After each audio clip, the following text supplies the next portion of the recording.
கவிதாவுடைய குடும்பத்திலேருந்து நடிப்பு துறைக்கு வந்து முதல் ஆள் கவிதா தானா? ஆமாம், நான் மட்டும்தான்.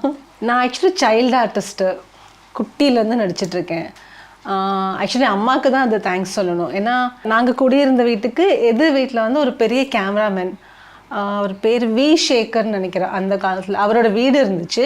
அந்த வீட்டில் தான் நாங்கள் எல்லாம் சின்ன பசங்கள்லாம் போய் விளையாடிட்டு இருப்போம். ஸோ அப்போ வந்து மதுரை மீனாட்சின்னு நினைக்கிறேன் அந்த படத்தோட பேர்.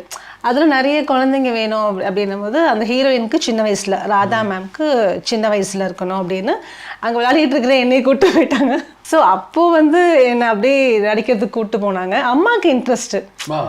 அம்மாவுக்கு அவங்க சின்ன வயசுலேருந்து அவங்களுக்கு ராதிகா, அவங்க ராதிகான்னு தான் நினப்பு. இல்லை, எதுவுமே இது வரைக்கும் இல்லை. பட் அவங்களுக்குள்ள ஒரு ஆசை.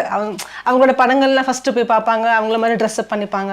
ஸோ அவங்க உள் மனசில் பொண்ணுக்கு இப்படி கேட்கும்போது ஓகே நம்ம பண்ணலாமே அப்படின்னு சொல்லிட்டு அப்படி ஆரம்பித்தது. ஸோ அப்போ அந்த படங்கள், அப்புறம் அஞ்சலியில் நிறைய குட்டீஸ் இருப்பாங்க, அதில் நானும் ஒரு குட்டி.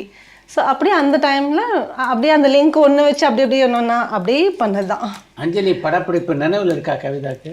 கொஞ்சம் கொஞ்சம் இருக்குது. எனக்கு என்னன்னா அதில் நினைவு இருக்கிற விஷயம் அப்படின்னா அப்பப்போ சாக்லேட்ஸ் வரும், நிறைய பிஸ்கெட்ஸ் வரும். ஸோ அந்த கேப்லலாம் ஏதாவது ஒரு ஸ்நாக்ஸ் 1 hour இருக்க எல்லா குழந்தைங்களுக்கும் ஏதாவது ஒரு ஸ்நாக்ஸ் வந்துக்கிட்டே இருக்கும்.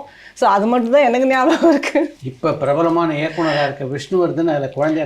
ஆமாம், அது அப்போ தெரியல. இப்போ நிறைய விஷயங்கள் அவர் பண்ணும்போது அவர், அப்புறம் ஆர்த்தி, அவங்க எல்லாருமே அப்போ நாங்கள் ஒன்றா இருந்திருக்கோம். பட் அப்போ அது தெரியல. இப்போ அப்படியே ஒவ்வொருத்தராக பார்க்கும்போது தான் ஓகே நம்ம அப்போ இருந்து ஒன்றா ஒர்க் பண்ணிகிட்டு இருக்கோம் இன்னைக்கு வரைக்கும்.